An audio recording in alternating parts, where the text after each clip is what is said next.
Alright, I'm gonna be reacting to a video now. Yeah. I'm gonna be reacting to this video.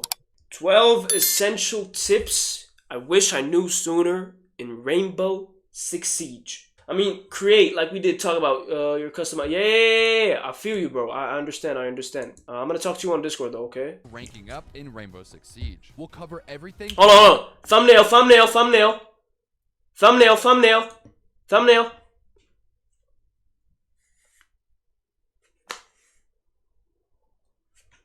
Ah! Sorry. No, let's run it back. Last pause. Are essential to improving and ranking up in Rainbow Six Siege. We'll cover everything from how to swing to get a huge advantage in every fight you take to how to properly. Yeah, I need that. Okay, let me establish. Let me do some rapport. You know, rapport. Let me do some rapport, man.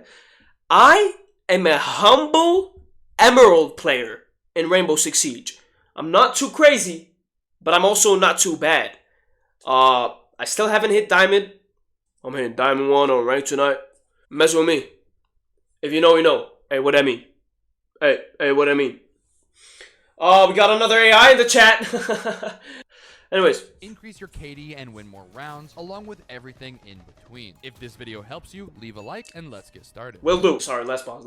Using angle advantage. Angle advantage exists because Siege's camera exists directly in the middle of your body. Not vertically. The actual camera, I believe, is in your mouth. What this causes, right? What? In the mouth. What? Where is it? If you're leaning, right, and this side over here, as well as your shoulder and your legs will all be visible before you can see them if you are playing up close to the angle. So right now, Nomad actually cannot see me. This wow. Because if I kind of know that. I swing close, I kind of know that. It's like the instinct, though. It's like instinct for me, though. I have to go all of this extra distance to be able to see Nomad at all. And the entire time, she can see me, allowing her to react to my swing. And I feel like I die around a corner because she just shoots my head. Bro, you just have 5 minutes? Okay, it's okay, Chaos. It's okay. Is more important than your oh, shit. So, for example, right, if I have bad crosshair placement but really good aim. Wait. I wasn't focused. My bad, Joe.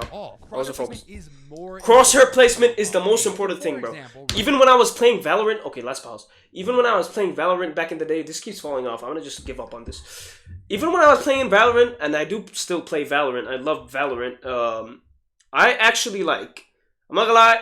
I am probably better at Valorant than I am in. No. Yeah, no. I'm probably bad at both.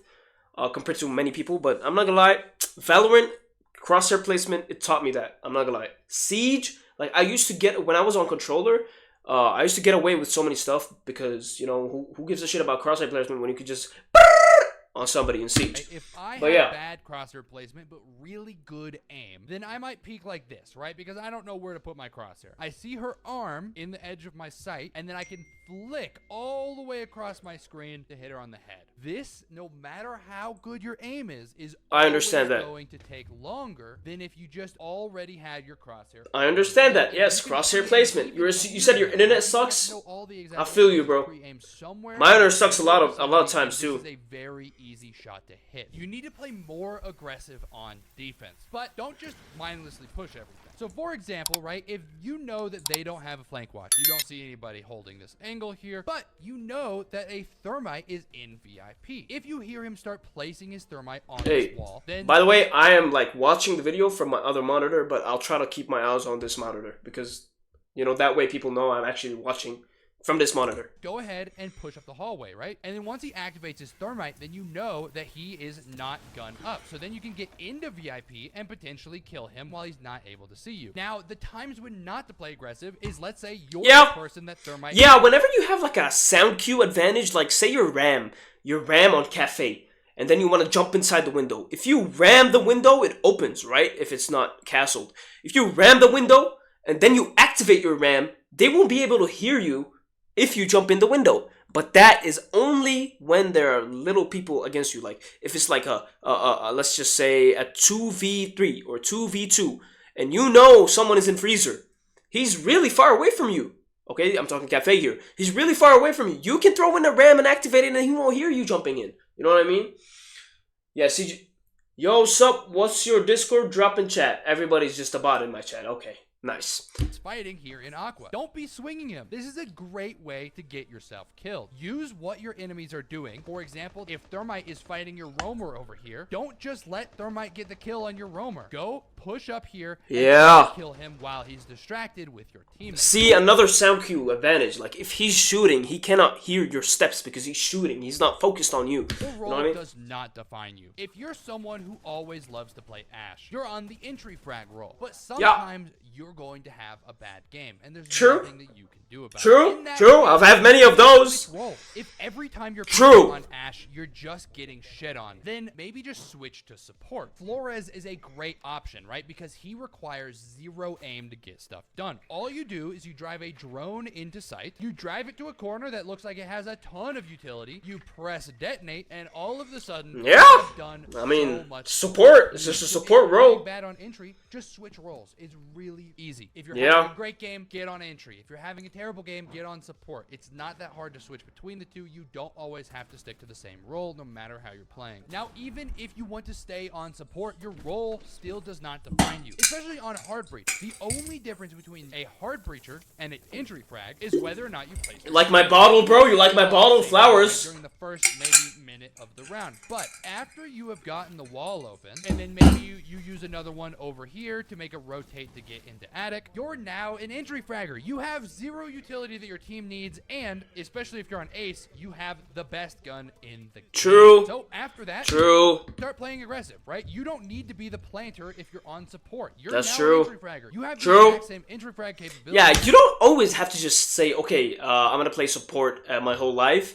and then just keep playing support. It doesn't work like that. If you need to be aggressive, you need to be aggressive. You know what I mean? You say you love my bottle? Thank you, bro. I love you too. Whoa. You have a great gun. Whoa, not like that. My stream just left. Oh, we're chilling. 5 ping. That gives you 7 milliseconds up. Who's better at Siege? Me or you, Chaos? Let me know. Alright, Chaos. Download Rainbow Six Siege and let's 1v1, bro. I need to explain to you, Chaos. I'm just kidding, bro. I'm just kidding. Advantage if you are the one peeking. I will see his head 34 milliseconds before he sees me. Yeah, obviously, the higher both of your pings are, the bigger difference you? Makes. Oh, thank you, Chaos. I know. I know, Chaos.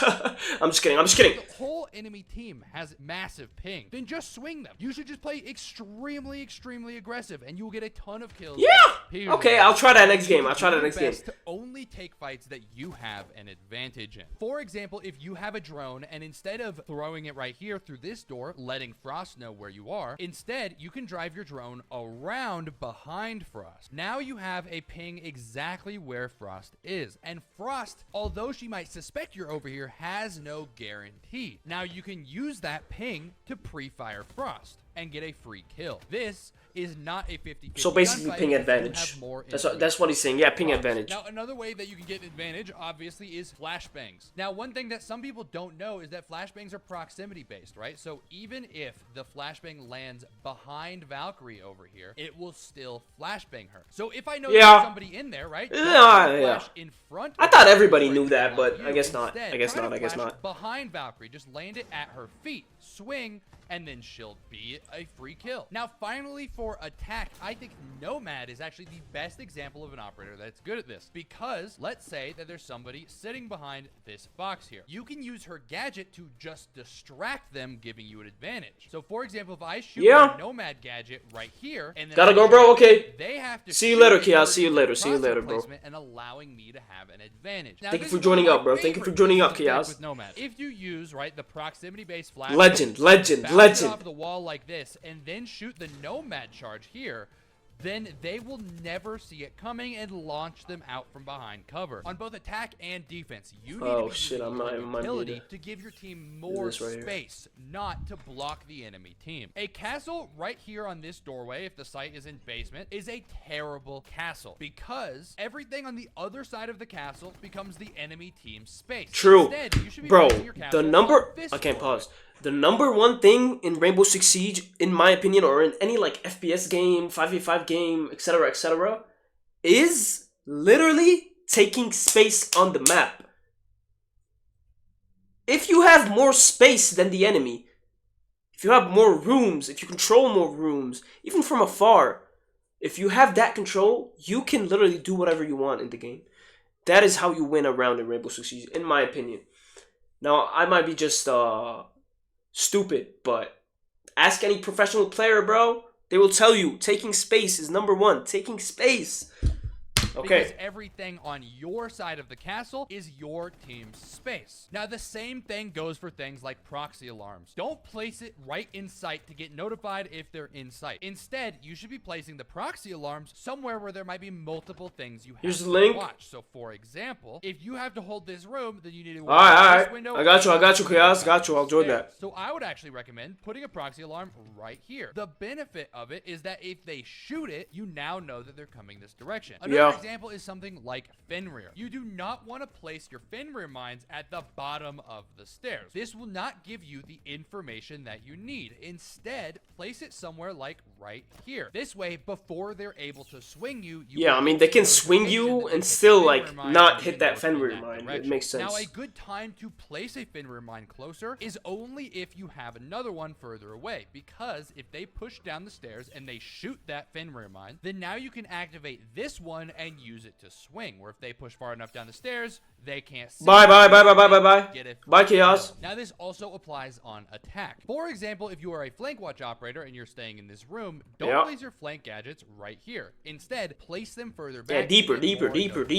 Or if you're always deeper. Grenades, then you don't want to throw smoke grenades to block off frost here. Instead, you want to give your team more space. So instead of only giving yourself half of this room by smoking off this area, smoke off this door and these head holes right here. Now you have an entire room. Literally, so much space. Here. Look. You can clear her out, and then her teammates will be stuck behind this smoke, and then you can get the bomb down much more easily. You need to understand exactly how to use your traps for different situations. The two situations. Oh, my posture. Info and kills. Okay. If you are using a trap for info, then you want to place them deep. So, for example, if you want to use a trap for info, do not place it here. You want to place it all the way over here. That way, you don't have to watch this position anymore, because if someone wants to come up white stairs, then you will hear the trap activate. And now you know that you need to watch this side of the room. Or if you're going to use traps for kills, then you need to place it in an area that's easy to swing off of and then actually play near that area. Because whenever this trap activates, then I can immediately swing off of it, right? Because now he is trapped down here and he is an easy pre-fire whenever I swing. True. Since he can't just jump back up and run away, it makes him a very easy kill. One match of free-for-all per day will make a bigger difference in your skill than you think. This is game-changing!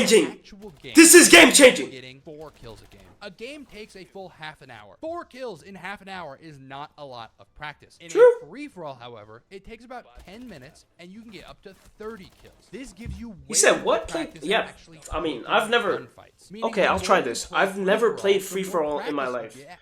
So I'll try that. With enemies. If you just do one free-for-all deathmatch every time before you start playing ranked, it's 10 minutes of your time, but I guarantee you within a week of consistently doing free-for-alls, just one per day, you are already going to notice a difference in your skill. You need to not be scared of enemies. Instead, figure out what their playstyle is and play accordingly. So I'm sure you've heard of Fett. He coined the idea that legend. Paper, scissors. Scissors is aggressive and fast, Rock is slow and methodical, and Paper is somewhere in the middle. It is the exact same as rock, paper, scissors. Rock beats scissors, scissors beats paper, and paper beats rock. Wait! I've never heard of this in my life. Rock, paper, scissors. Fett came up with this. Fett? Wait. I need to lock in on this because yeah, rock beats scissors, true. And you said rock is like the slow and methodical. So slow and methodical beats quick and aggressive. And then aggressive beats the one in between aggressive and slow and methodical. And then the slow and the one. So okay, so I'm seeing that either being aggressive or being in between aggressive and slow and methodical is the play, because I mean, rock beats. No, I mean, yeah. I get it. Okay. Oh no, this is a great tip.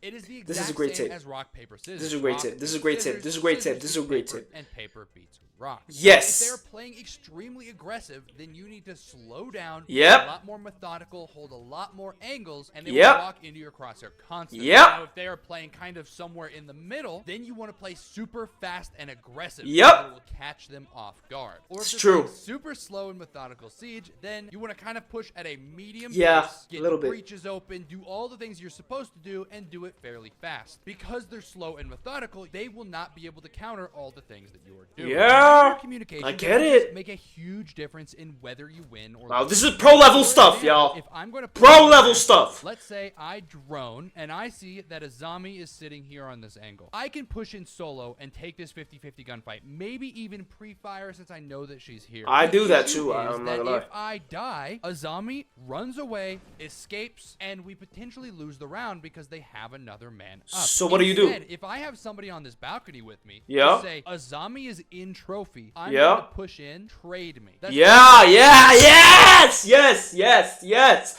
yes, yes. Thank you. Thank you, not Joey. Thank you, not Joey. Trades. Trades. Why do people not know about trading? Just trade your teammate. Trade your teammate. It's a numbers game. 5v5. Okay, trade your teammate. He gets killed, you kill the other guy. Now it's a 4v4. Keep trading, keep trading, keep trading. Maybe, just maybe, you can trade a 2-for-1. Meaning you can kill 2 of them while only one of you dies. Why? Say your teammate pushes in. He kills one. And then he pushes in even more. He challenges another person. He dies. You trade. 2-for-1 trade. How easy is it? How easy is it? I'm gonna hit champion. Maybe not today. Maybe not tomorrow. I will hit champion one day. I promise you that I will hit champion one day. I promise you that. He will push in right after you, right? So you push in, and you're going to take this fight on Azami. If you die, then this guy can immediately swing after you, pre-firing Azami exactly where she is, and get the kill. Another example is if I'm going to go... Last tip! Get this wall open. If they're potentially Cade tricking, all I have to do is say, hey, teammate, I'm going to place a thermite on this wall. Can you EMP it? Even though there's nothing there, right? I start placing the thermite. If they toss an EMP on this wall, even if they throw a Cade onto this wall, it will still get disabled by the EMP, allowing the wall to get open no matter what. And finally, just talking to your teammates will keep the vibes up. Instead of thinking of you as a shitty random, now they're thinking of you as a human being. Now, some people obviously won't care that you're a human being, but most people probably have some kind of empathy. So just be friendly with your teammates at the very least. Yeah, but it's also like, I'm not gonna lie, like 90% of the time when you're playing Siege, like opening game chat is more harmful. Oh, I can't speak English. Opening game chat is way more harmful than just closing it. Like it just, like people just be screaming and shit, and they be like angry and shit. Like, bro, chill out, bruh. It's a video game. You're supposed to have fun. You're supposed to enjoy it. If you do enjoy it, you will rank up. It's simple, bro. I don't know. Like I came back to this game after like 3 years of not playing it, or maybe even more. And then I enjoyed it so much that I just, okay, I was vibing. I was literally, guys, I start playing at 9 p.m. and then I literally stay until the morning. This was me back in the holidays with my boy. You know what I mean? We were grinding because the game is so fun. It is so fun, man. It is so fun. Siege is so fun. That was a great video. Shout out to my boy. Damn, I forgot what he's called. Not Joey Black. Shout out to we're gonna be reacting to him a lot more. I mean, I am, and then you're gonna be watching me react to him. So, yeah, shout out to you, not Joey Black. Let's do a collab. Let's collab now, Joey Black.